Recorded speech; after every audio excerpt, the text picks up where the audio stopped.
Olá, pessoal. Eu vou fazer aqui o vídeo sobre o petróleo, né?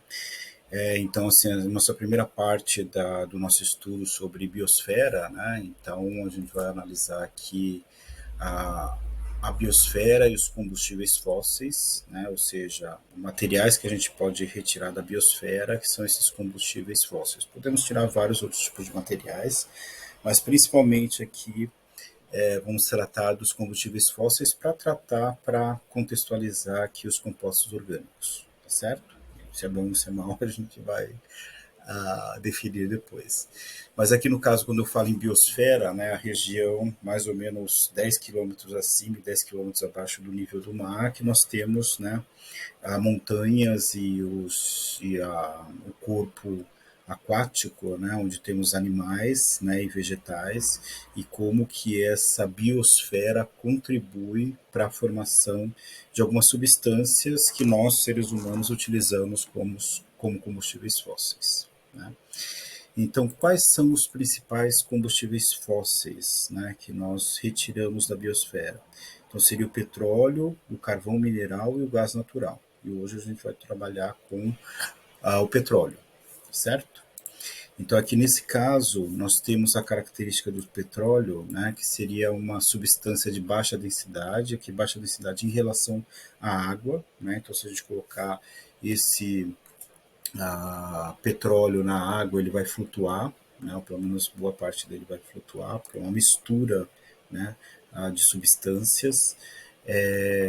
Temos cores variadas dependendo da procedência do petróleo, né? Em geral ele é preto ou escuro, marrom, né? Como aparece nessa amostra aqui de petróleo, mas ele pode chegar até ser verde, amarelo, né? Tem várias cores dependendo da qualidade do petróleo. E é uma substância também inflamável, como tem muita substância orgânica, né? Ele é uma substância também inflamável, ok? Bom, acredita-se que o petróleo, né, foi formado por evidências, né, a gente sabe que o petróleo foi formado pela decomposição de organismos vivos, né? Aqui a gente tem um exemplo nos mares, né? Então a decomposição de milhões de anos de fitoplânctons e zooplânctons, né? Alguns organismos vivos, né? Ah, que morrem, né? E aí vai se acumulando aqui no fundo do mar, aqui é o exemplo do fundo do mar. Né? E aí, no caso, vão formando sedimentos, né? Na geologia, na geografia, né? Nós sabemos que temos três tipos de rochas, e as rochas sedimentares é pela sedimentação, né, de substâncias sólidas, geralmente dióxido de silício, né, ou areia, e essa, com a pressão, vai formando rochas, né? E entre essas rochas tem esses restos de matéria orgânica, né? Derivado de seres vivos. Né? Com o passar do tempo, milhões de anos, né, essa decomposição vai formando uma substância orgânica, né, de cadeias carbônicas variadas, e aí nesse caso com o acúmulo de milhões de anos, né, e preso aqui nessas rochas sedimentares, nós temos as jazidas de petróleo. Né, e aí no caso onde a gente extrai atualmente, né, pelo menos na Idade Moderna, a gente extrai bastante esses combustíveis, né, que esse petróleo para o uso como combustível, certo? Bom, aqui no caso nós temos a composição do petróleo, então basicamente são óleos, né? Ou as substâncias com cadeias carbônicas variadas, e aqui nós temos, por exemplo, os gases, né? Então combustíveis gasosos, que temos de 1 a 5 átomos de carbono, temos a gasolina, né, de 5 a 12 átomos de carbono, querosene, lubrificante, parafinas, asfalto, aumentando aqui o número de cadeias carbônicas, né, conforme a gente desce aqui nessa tabela, tá certo? Conforme a gente também desce na tabela e aumenta a cadeia carbônica, podemos perceber que há um aumento também do ponto de ebulição. Né? Isso vai ser uma propriedade físico-química que a gente vai analisar nas cadeias carbônicas. Né? Quanto maior a cadeia carbônica, maior é o ponto de ebulição, em geral. certo? Se for uma cadeia linear, então quanto maior a cadeia carbônica, maior o ponto de ebulição. Okay? E aí nós temos os usos, né, dessas substâncias como combustíveis, né, lubrificantes, velas e fósforos, e aqui no caso o asfalto como pavimentação. Okay? Nós podemos classificar também essa composição do petróleo, né, segundo duas classificações principais, e temos uma terceira que é a mistura dessas duas classificações. Então nós temos aqui o petróleo de características, né, que são parafínicos, né, que a composição desse petróleo basicamente é de cadeias carbônicas, né, abertas, né, que podem ser lineares ou ramificadas, né. Então aqui a gente tem os exemplos das lineares e aqui as ramificadas, né. Essa aqui também é linear, e aqui ramificada é quando a gente tem um carbono, né, tem uma saída aqui no, o carbono tem uma linha que é linear e tem uma saída, então esse aqui é ramificado em relação a esse aqui, que é linear, certo? E temos a classificação do petróleo naftênico, né? Ou seja, que a composição aqui são por cadeias cíclicas, né? Então aqui cada canto aqui, né, desse desenho é um átomo de carbono. Então, por exemplo, eu poderia representar aqui, né, por duas linhas, né, e a gente vai observar como é que é representado, mas aqui cada canto desse quadrado aqui tem um carbono. Então significa que são 4 carbonos ligados entre si, formando um ciclo, certo? Aqui no caso 6 carbonos, né, ligados entre si, uma cadeia fechada, aqui uma cadeia aberta, né, de 4 carbonos, aqui uma cadeia fechada. Se esse carbono se ligar com esse, nós temos uma cadeia fechada aqui de 4 carbonos, né? Então, 6 carbonos, 5 carbonos e 3 carbonos aqui. Mesma coisa aqui, né? Temos a cadeia aberta. Se esse carbono se ligar com esse, né, nós temos aqui esse ciclo propano, né, que seria 3 carbonos ligados entre si, certo? E aí, no caso, uma terceira classificação, né, quanto à composição do petróleo, seria uma mistura entre substância, o petróleo parafínico e o naftênico, certo? Então a gente pode classificar o petróleo nesse sentido. E a composição também vai depender muito da região, né? Então aqui, por exemplo, nós temos o petróleo da Venezuela, né, que talvez tenha muitos sais, tem enxofre também, né? Pode ter várias outras substâncias, cadeias carbônicas com nitrogênio, né? Isso pode diminuir ou aumentar o valor do petróleo, dependendo do trabalho que eu vou ter para separar essas substâncias e fazer um tratamento para extrair as substâncias desse petróleo. Se tiver muito resíduo, né, então talvez a composição do petróleo torna o petróleo não muito rico, né, ou talvez barateia, né, o preço não vai ser tão interessante no petróleo, né, como dizem, do petróleo da Venezuela. Temos o petróleo da Rússia, no Oriente Médio e assim por diante. Então, assim,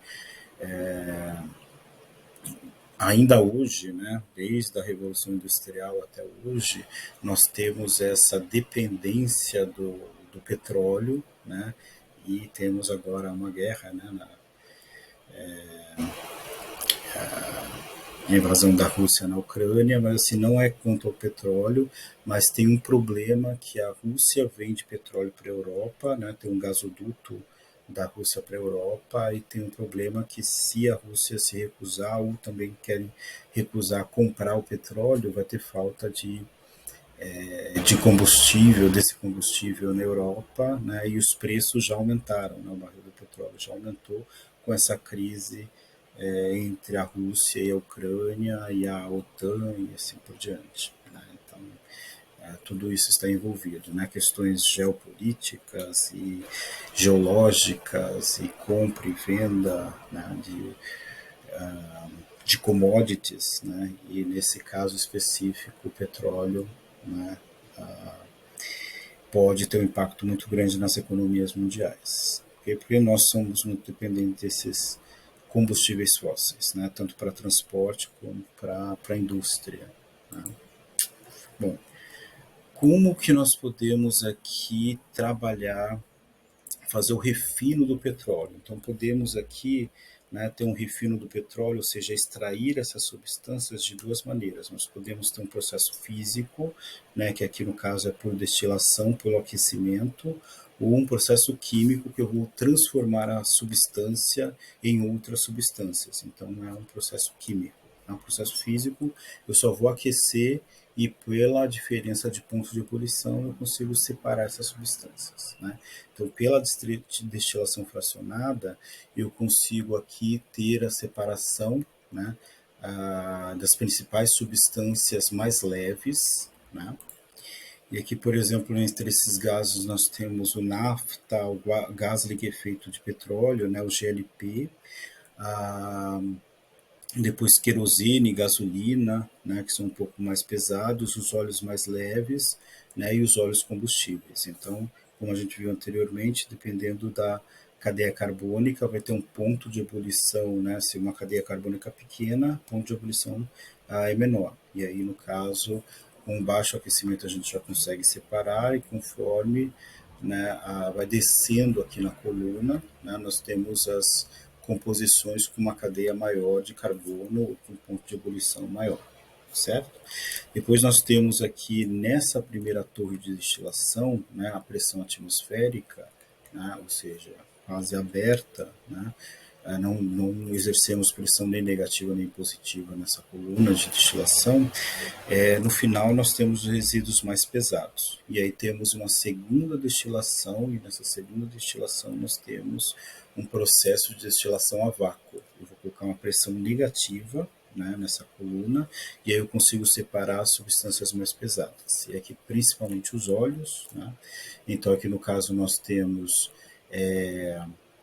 óleo lubrificante leve, médio e pesado, e aqui o resíduo que sobra, que eu não consigo extrair, né, pelo aquecimento, seria utilizado como asfalto, tá certo? Então aqui no caso tem várias aplicações. Tá? E como a gente vai ver no quarto semestre, né, algumas dessas substâncias são utilizadas para a produção de plástico também, né?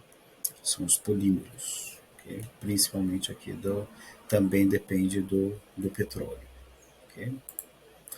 Bom, e aqui no caso nós temos os tratamentos químicos, né? Então, primeiro o craqueamento, né? Crack do inglês, né? Que seria quebra, né? Então, eu vou pegar moléculas grandes, com cadeias grandes, e vou quebrar essas moléculas em cadeias menores, né? Então, aqui no caso, o gasóleo pesado, eu consigo transformar aqui, né, pela quebra dessa cadeia em gasóleo diesel, querosene e gasolina, certo? É só nessa figura, né, cada bolinha aqui representa 4 átomos de carbono. Okay? Para representar, peguei essa figura aqui só para demonstrar o primeiro processo químico, seria o craqueamento. Depois nós temos a reforma catalítica, então nós temos aqui cadeias abertas ou cadeias normais abertas, tá certo? Eu vou fazer um processo de uma reação química, né? Com um catalisador. O catalisador seria uma substância que acelera a reação, e aqui com o aumento da temperatura eu faço uma reação para ramificação, né? Então aqui no caso uma cadeia normal eu transformo em uma cadeia ramificada, né? Posso fazer o processo aqui para transformar essa cadeia aberta em uma cadeia cíclica, né?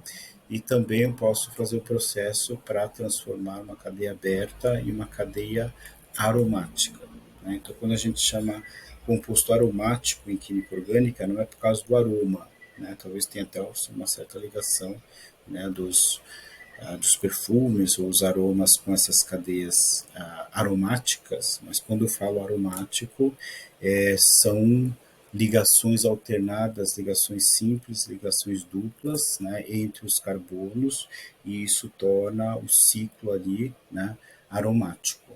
Né? Tem ali um pulo das ligações duplas e simples, aquelas ligações são distribuídas em toda a molécula. Isso dá uma característica especial para a molécula, certo? Que a gente vai analisar, né, mais para frente em compostos aromáticos. Né? Então, compostos aromáticos em orgânica é diferente de aroma, certo? Só para a gente diferenciar. E aqui o último seria a alquilação. Então, a alquilação acho que é mais simples, né? Então, eu pego duas cadeias carbônicas aqui e junto elas, né? Então, geralmente aqui também, né, para a reação química, eu preciso de um catalisador eficiente, aumentar a temperatura e eu consigo juntar duas moléculas, né?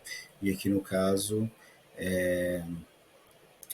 forma uma molécula maior e ramificada, né? Isso ajuda na produção de alguns tipos de gasolina, né, que são mais eficientes, né, que aumenta a alta pressão, né, e a gente pode modular aqui as substâncias para que aumente a eficiência, por exemplo, do combustível, certo? Então são esses três processos químicos, a destilação fracionada é um processo físico para o refino do petróleo. Então é isso, né? Queria fazer um vídeo rápido, acabou ficando 15 minutos, mas é isso que a gente tem, bem simples, né, sobre o petróleo, ok?